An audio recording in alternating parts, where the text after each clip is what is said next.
स्वारोचिष मनवंतर में सुरथ नाम का एक राजा हुआ करता था। वह बहुत उदार, सत्यवादी और प्रजापालक था। वह अपनी प्रजा का पालन बच्चों की तरह करता था।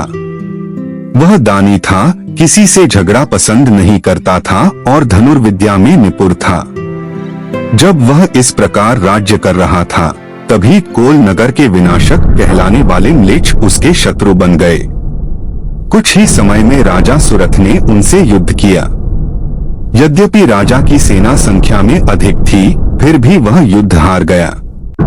म्लेच्छों ने उसका राज्य छीन लिया। बाद में वह केवल अपनी राजधानी का राजा रह गया, लेकिन वहां भी उसके दुष्ट मंत्रियों ने म्लेच्छों की सहायता से राजधानी पर अधिकार कर लिया। इससे राजा बहुत दुखी हुआ। एक दिन शिकार का बहाना बनाकर वह घोड़े पर सवार होकर अपनी पत्नी और बच्चों को नगर में छोड़कर घने जंगल की ओर चला गया। जंगल में उसे मेधा ऋषि का आश्रम मिला। ऋषि मेधा ने राजा का स्वागत किया और रहने के लिए स्थान दिया। आश्रम में रहते हुए राजा सुरथ बार बार सोचता रहता था, जिस राज्य को मैंने इतने परिश्रम से बनाया, वह आज दूसरों के अधिकार में है। जो लोग पहले मेरा अनुसरण करते थे, वे अब उन दुष्ट मंत्रियों का साथ दे रहे होंगे। वे लोग मेरी कमाई हुई संपत्ति को लूट रहे होंगे। इस प्रकार राजा चिंता और अविश्वास में समय बिताने लगा। एक दिन उसी आश्रम में राजा की भेंट समाधि नामक एक वैश्य से हुई। राजा ने पूछा, भाई आप कौन हैं और यहाँ क्यों रहते हैं? वैश्य ने उत्तर दिया, मेरा नाम समाधि है। मैं एक बहुत धनी परिवार में जन्मा हूँ। मेरी पत्नी और बच्चों ने धन के लोभ में मुझे घर से निकाल दिया, इसलिए मैं इस वन में रहने आया हूँ। फिर भी मेरा मन बार बार उन्हीं के बारे में सोचता रहता है। वे सुखी हैं या नहीं, क्या कर रहे होंगे, उनका जीवन कैसा चल रहा होगा। मैं जानता हूँ कि वे अच्छे नहीं हैं, फिर भी मैं उनके बारे में सोचना नहीं छोड़ पाता। यह सुनकर राजा सुरथ बोले, यह बहुत आश्चर्य की बात है कि जो लोग आपकी परवाह नहीं करते, उनके लिए आपके मन में इतना प्रेम है। फिर राजा ने अपनी कहानी भी वैश्य को सुनाई। तब वैश्य ने कहा, जो मेरे साथ हो रहा है, वही आपके साथ भी हो रहा है। मैं उन लोगों की चिंता करता हूँ जो मुझसे प्रेम नहीं करते, और आप उस राज्य की चिंता करते हैं जो अब आपका नहीं है। इसके बाद दोनों ने निर्णय किया कि वे इस समस्या का समाधान जानने के लिए ऋषि मेधा के पास जाएंगे। दोनों ऋषि मेधा के पास गए और विनम्रता से बोले, हे महर्षि, हम एक बात पूछना चाहते हैं। मैं जानता हूँ कि राज्य अब मेरा नहीं है, फिर भी मेरा मन उसमें लगा रहता है।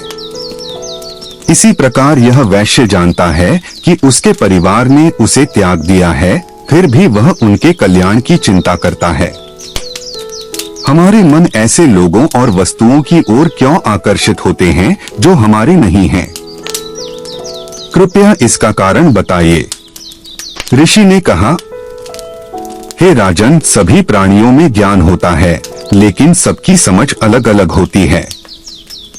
कुछ जीव दिन में नहीं देख पाते, कुछ रात में नहीं, और कुछ दिन रात दोनों में देख सकते हैं। मनुष्य बुद्धिमान है, लेकिन केवल वही बुद्धिमान नहीं है। पशु पक्षियों में भी बुद्धि होती है। देखो, पक्षी स्वयं भूखे होते हुए भी अपने बच्चों की चोंच में दाना डालते हैं। मनुष्य भी यही करता है, यह सोचकर कि बच्चे बुढ़ापे में हमारी सेवा करेंगे, वह दिन रात परिश्रम करता है। यह सब महामाया का प्रभाव है। ममता के मोह में सभी जीव फंसे हुए हैं, इसलिए आश्चर्य मत करो। ऋषि ने आगे कहा, हे राजा, यह सब भगवान विष्णु की माया है जो पूरे संसार को मोहित करती है। वही देवी संसार की रचना करती है और वही मोक्ष का मार्ग भी दिखाती है। राजा ने पूछा, हे महामुनि, वह देवी कौन है? उसका जन्म कैसे हुआ? ऋषि बोले, हे राजन, वह देवी सर्वव्यापक है। पूरा संसार उसी का स्वरूप है। वह निराकार है, लेकिन देवताओं के कार्य के लिए जब वह रूप धारण करती है तब उसका प्राकट्य माना जाता है। अब मैं तुम्हें उस समय की कथा सुनाता हूँ जब ब्रह्मा और विष्णु ने मधु और कैटभ नामक असुरों के वध के लिए देवी की प्रार्थना की थी। सृष्टि के अंत में भगवान विष्णु शेषनाग की शैया पर योग निद्रा में सो रहे थे। तभी उनके कान से मधु और कैटभ नामक 2 असुर उत्पन्न हुए। उन्होंने ब्रह्मा जी को देखकर उन्हें मारने का निश्चय किया। कमल पर बैठे ब्रह्मा जी ने जब सहायता के लिए विष्णु जी की ओर देखा तो वे सोए हुए थे। तब ब्रह्मा जी ने भगवान विष्णु की योग निद्रा रूपी देवी की प्रार्थना की। देवी ने विष्णु के शरीर से निकलकर अपना दिव्य रूप धारण किया। योग निद्रा समाप्त होते ही विष्णु जी जागे और ब्रह्मा जी के अनुरोध पर युद्ध के लिए तैयार हुए। विष्णु और असुरों के बीच 5000 वर्षों तक भयंकर युद्ध हुआ, लेकिन विष्णु जी उन्हें मार नहीं सके। ध्यान करने पर उन्हें ज्ञात हुआ कि देवी की सहायता से ही इन असुरों का वध संभव है। तब उन्होंने देवी से प्रार्थना की। देवी ने अपनी माया से असुरों को मोहित कर दिया। विष्णु जी ने असुरों की प्रशंसा की और उनसे वर मांगने को कहा। माया में फंसे असुर बोले, आप हमें 5000 वर्षों से मार नहीं सके, फिर आप हमें क्या वर देंगे? आप हमसे वर मांगिए। विष्णु जी ने कहा, यदि वर देना ही चाहते हो तो यही वर दो कि तुम दोनों मेरे हाथों मारे जाओ। यह सुनकर असुर घबरा गए। चारों ओर जल देखकर उन्होंने कहा, हमें ऐसे स्थान पर मारिए जहां जल न हो। तब विष्णु जी ने विराट रूप धारण किया, दोनों असुरों के सिर अपनी जांघ पर रखे और सुदर्शन चक्र से उनका वध कर दिया। इस प्रकार ब्रह्मा जी की प्रार्थना पर देवी प्रकट हुई और भगवान विष्णु की सहायता से मधु और कैटभ का वध हुआ। इस कथा को सुनकर राजा सुरथ और वैश्य समाधि दोनों के मन में गहरा वैराग्य उत्पन्न हुआ। वे समझ गए कि जिस ममता, मोह और आसक्ति के कारण वे दुखी थे, वह कोई व्यक्तिगत कमजोरी नहीं, बल्कि उसी महाशक्ति देवी की माया का प्रभाव है जो समस्त संसार को बांधती भी है और मुक्त भी करती है। राजा ने हाथ जोड़कर कहा, हे महामुनि, यदि यही देवी संसार को मोह में डालती है तो वही हमें इस बंधन से मुक्त भी कर सकती है। कृपा कर हमें उस देवी की उपासना का मार्ग बताइए जिससे हमारा मन स्थिर हो और हम सत्य को जान सकें। ऋषि मेधा ने उत्तर दिया, हे राजन, जिसने तुम्हें बांधा है वही तुम्हें मुक्त करेगी। तुम दोनों श्रद्धा, भक्ति और संयम के साथ आद्य शक्ति जगदम्बा की उपासना करो। वही तुम्हारे दुखों का नाश करेंगी और तुम्हें उचित फल प्रदान करेंगी।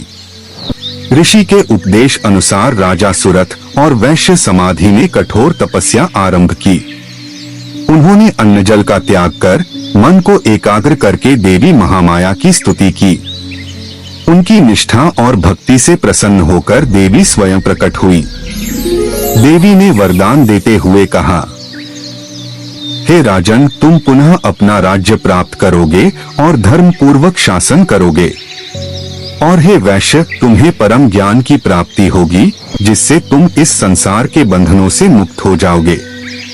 देवी के वचनों के अनुसार राजा सुरथ ने शीघ्र ही अपना खोया हुआ राज्य पुनः प्राप्त किया और प्रजा का पालन पहले से भी अधिक न्याय और करुणा के साथ किया। वहीं वैश्य समाधि ने ज्ञान प्राप्त कर संन्यास ग्रहण किया और अंततः मोक्ष को प्राप्त हुआ। इस प्रकार देवी महामाया की कृपा से दोनों का कल्याण हुआ। यह कथा हमें सिखाती है कि संसार का मोह चाहे कितना ही प्रबल क्यों न हो, श्रद्धा और भक्ति के मार्ग से उसी शक्ति की कृपा द्वारा उससे मुक्ति भी संभव है। यही देवी की लीला है, बंधन भी वही और मोक्ष भी वही। आपको यह वीडियो कैसा लगा प्लीज कमेंट सेक्शन में जरूर बताएं।